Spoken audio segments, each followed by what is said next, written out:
Hello les amis, je vous retrouve pour une nouvelle vidéo sur la Ligue Europa 2025-2026 et je vais vous présenter le débrief en statistique du match Feyenoord Rotterdam contre Panathinaikos, un match qui avait lieu ce jeudi 23 octobre 2025 à 21h pour le compte de la troisième journée et c'est le Feyenoord Rotterdam qui l'a emporté 3 buts à 1. Alors dans cette vidéo on va revenir sur les buts de cette rencontre mais surtout sur les statistiques des deux équipes pour comprendre un petit peu le déroulé du match et on terminera la vidéo par un aperçu des prochains adversaires pour ces deux équipes dans cette compétition. Alors une victoire du Feyenoord 3-1 et c'est pourtant Panathinaikos qui a ouvert le score par Swiderski à la 18e minute et donc ça allait jusqu'à la mi-temps et non.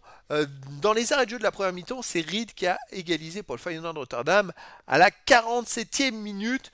Un partout donc à la mi-temps. Début de deuxième mi-temps, Hadj Moussa a marqué un deuxième but pour le Feyenoord Rotterdam à la 55e minute.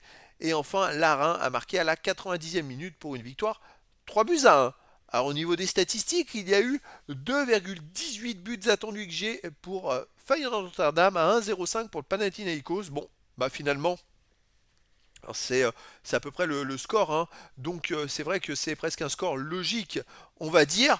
Il y a eu 50,4% de possession de balle à 49,6 pour Panathinaikos, 492 passes tentées à 473, 407 passes réussies à 393, et donc légère domination pour le Panathinaikos collectivement, mais 83% de passes réussies à 82,7% pour Feyenoord Rotterdam. Bon, c'est à peu près équilibré entre les deux équipes collectivement.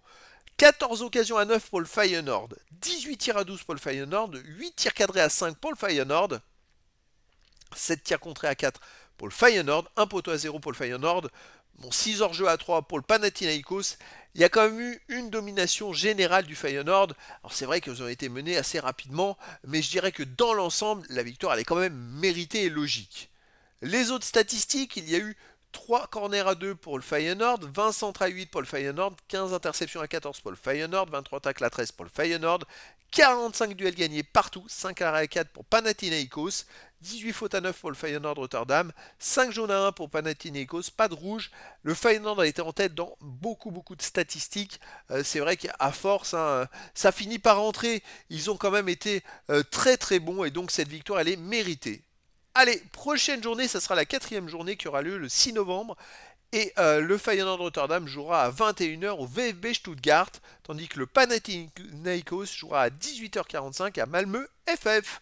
Voilà, c'était le débrief en statistique du match Feyenoord Rotterdam contre Panathinaikos, un match qui s'est terminé par la victoire du Feyenoord Rotterdam 3 buts à 1. Voilà les amis, je vous dis à très bientôt pour une nouvelle vidéo.